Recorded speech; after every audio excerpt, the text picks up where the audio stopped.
S7 Aqua, 100% pure water, pure health. 2 years pump warranty, 1 year full maintenance.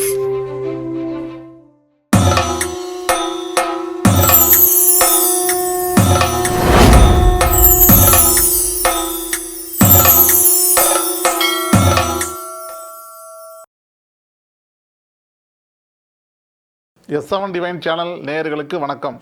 இன்று நாம் பார்க்க இருப்பது ரிஷபராசி.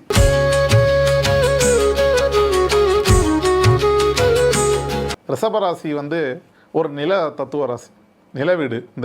இந்த ராசிக்காரங்க எப்போதுமே ஒரு முடிவு எடுத்தாங்கன்னா பிடிவாதம் குணமாகவும் இருப்பாங்க. கலைத்துறையில் ரொம்ப ஆர்வமாக இருப்பாங்க. ரொம்ப ஆர்வமாக இருப்பாங்க. எதையுமே ஒரு கலைநயத்தோடு செயல்படணும் அப்படின்றதில் இருப்பாங்க. எடுத்த காரியங்கள்லையும் முடிக்கணும் அப்படின்ற ஸ்திரத்தோடு இருப்பாங்க. அவங்க இருக்கிற வீடு பார்த்திங்கன்னா அடிக்கடி மாற்றங்களை விரும்பாதவங்க, ஒரு இடத்துல நிலைப்பாட்டோடு இருக்கணும் அப்படின்னு நினைக்கக்கூடியதில் ரிஷபராசிக்காரங்க கண்டிப்பாக இருப்பாங்க. ரிஷபராசிக்காரோட வடிவம் பார்த்திங்கன்னா மாடு. ஒரு தேவைன்னா தான் அதனுடைய செயல்பாட்டை இயங்குவாங்க. தேவையில்லாமல் அடுத்தவர்களுடைய இதில் செயல்பாட்டில் இறங்க மாட்டாங்க. தான் உண்டு அப்படின்ற ஒரு இதோடு இருப்பாங்க. அதே போல் அவங்களுடைய வேலை பார்த்திங்கன்னா எந்த ஒரு செயல் எடுத்தாலுமே அந்த வேலையை முடிச்சுட்டு தான் அடுத்த வேலை பார்க்கணும் அப்படின்றத இயல்பாகவே அவங்களோட குணாதிசயத்தில் இருக்கும். ராசிக்கு 11 சனி இருக்கிறதுனால ரொம்ப சிறப்பாக இருக்கும் இப்போதைக்கு. அதே போல் ராசிக்கு 2லேயும் குரு இருக்காங்க. ஸோ கோச்சார ரீதியாக பார்த்தீங்கன்னா ரிஷபராசிக்கு இந்த 2026 சிறப்பான பலன்களாகவே இருக்கும். முதல் 6 மாதத்துக்கு குரு 2ல் இருக்கார். அதுக்கு பிறகு பார்த்திங்கன்னா குரு 3க்கு போகிறார். குரு 3க்கு போய் உச்சம் பெறார். அப்போது தொலைதூரமாக எங்கேயும் போகாதவங்க கூட திடீர்னு போகக்கூடிய வாய்ப்புகள் நிறைய இருக்கும். குரு உச்சமாக இருக்கிறதுனால அந்த காலகட்டங்களில் பார்த்திங்கன்னா தைரியம் எல்லாத்துலேயுமே நல்லாயிருக்கும். இந்த ஆண்டு 2026 ரிஷபத்துக்கு ஒரு சிறப்பான காலமாகவே இருக்கும். என்ன ஒன்று, அவங்களோட பிடிவாத குணம் ஜாஸ்தியாக இருக்கும். இந்த ரிஷபராசிக்காரங்களுக்கு மாற்றிக்கணும். அடுத்தா நாம் பார்க்கக்கூடிய ராசி மிதுன ராசி.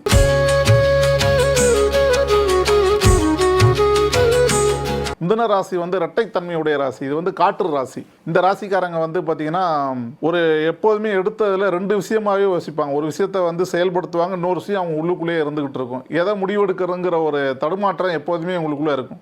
இரட்டைத்தன்மையுடைய ராசி மிதுன ராசி. அதே போல் இவங்க யாரையாவது ஒருத்தவங்களை நம்பிட்டாங்க அப்படின்னா அவங்கள்ட்ட ரொம்ப நம்பிக்கைக்குரியவராகவும் இருப்பாங்க. நம்ம மேலே நம்பிக்கை வச்சுருக்காங்களேங்கிறதுக்காவது அவங்க நம்பிக்கையாக இருக்கணுங்கிறதுல ரொம்ப திறமாக இருப்பாங்க. அதனால் நம்பிக்கைக்குரிய ராசியில் மிதுன ராசி நம்பிக்கைக்கு பாத்திரமாக செயல்படுவாங்க. அதே போல் பிடிக்கலை அப்படின்ற ஒருத்தவங்களை வச்சுனா அது எவ்வளோ நெருக்கமானவர்களாக இருந்தாலும் சரி வேண்டான்ற முடிவு பண்ணிடக்கூடிய ராசிகளில் மிதுன ராசி. இதில் மிருகசீரிஷம் 3, 4 மற்றும் திருவாதிரை 1 முதல் 4 பாதம் வரை, அப்புறம் புனர்பூசம் 1 முதல் 4 வரை உள்ள நட்சத்திரம் உள்ளடங்கிய நட்சத்திரங்களாக இருக்கும். இவங்க வெளியில் அதிகமாக பிரயாணம் பண்ணுறதுக்கு ரொம்ப விருப்பப்படுவாங்க இந்த ராசிக்காரங்க. அதே போல் மிதுன ராசியிலே பார்த்திங்கன்னா ராசிக்கு 10ல் சனி பகவான் இருக்கார். தொழில் புதுசாக தொடங்குறவங்களுக்கு ஏற்ற காலமாகவும் இருக்கும். இந்த ராசியிலேயே குருநாதர் ராசிக்கு 7ஆம் இடத்தையும் பார்க்குறாரு, 5ஆம் வீட்டை துலாம் வீட்டை பார்க்குறாரு, 7ஆம் வீட்டை களத்தரத்தையும் பார்க்குறாரு, 9ஆம் வீட்டையும் பார்க்குறாரு, காலப்புருஷ தத்துவப்படி 10ஆம் வீட்டையும் பார்க்குறாரு. ஸோ இதில் பார்த்திங்கன்னா எல்லாத்துக்குமே பார்த்திங்கன்னா ஜென்மத்தில் குரு இருக்கனால இப்போ அடித்தளமாக எந்த ஒரு விஷயத்தையுமே தடங்களோட செய்யப்படக்கூடியவங்க எல்லாமே பார்த்திங்கன்னா ஜூன் மாதம் 2ஆம் தேதிக்கு பிறகு தொழில் ஸ்தானம் ரொம்ப விருத்தியாகும் மிதுன ராசிக்காரங்களுக்கு. அடுத்தா நாம் பார்க்கக்கூடிய ராசி கடகராசி.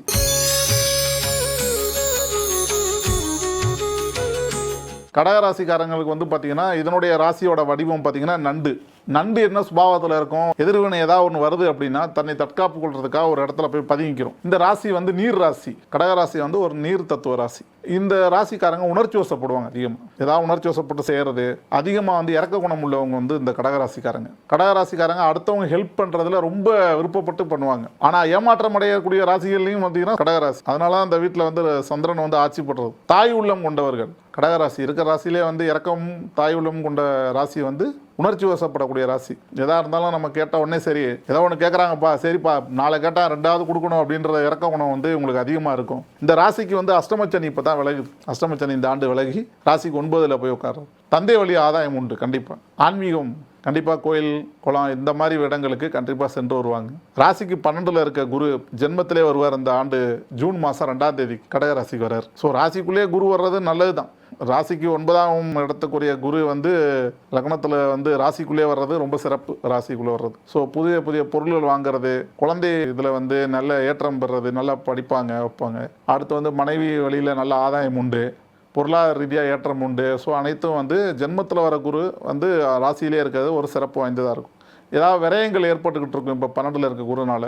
ஸோ அது எல்லாமே சுபவரியமாக மாறிடும். மெயினாக உங்களுக்கு அஷ்டமச்சனியே வந்து விலகி இருக்கிறதுனால 9ல் இருக்கிறதுனால தந்தை வழி கண்டிப்பாக ஆதாயம் உண்டு. இந்த ராசிக்காரங்க எதையுமே வந்துட்டு உப்பு அதிகமாக வந்து வாங்கி செயல்படுறது வந்து நல்லது. உப்பு வாங்கி யாருக்காவது கொடுக்குறாங்க அப்படின்னா ரொம்ப விசேஷமாக இருக்கும் இந்த ராசிக்காரங்களுக்கு. இந்த ராசிக்காரங்களுக்கு வந்து கல் வந்து முத்து இது வந்து போட்டாங்கன்னா அவங்களுக்கு வந்து நல்லா சிறப்பாக செயல்படும்.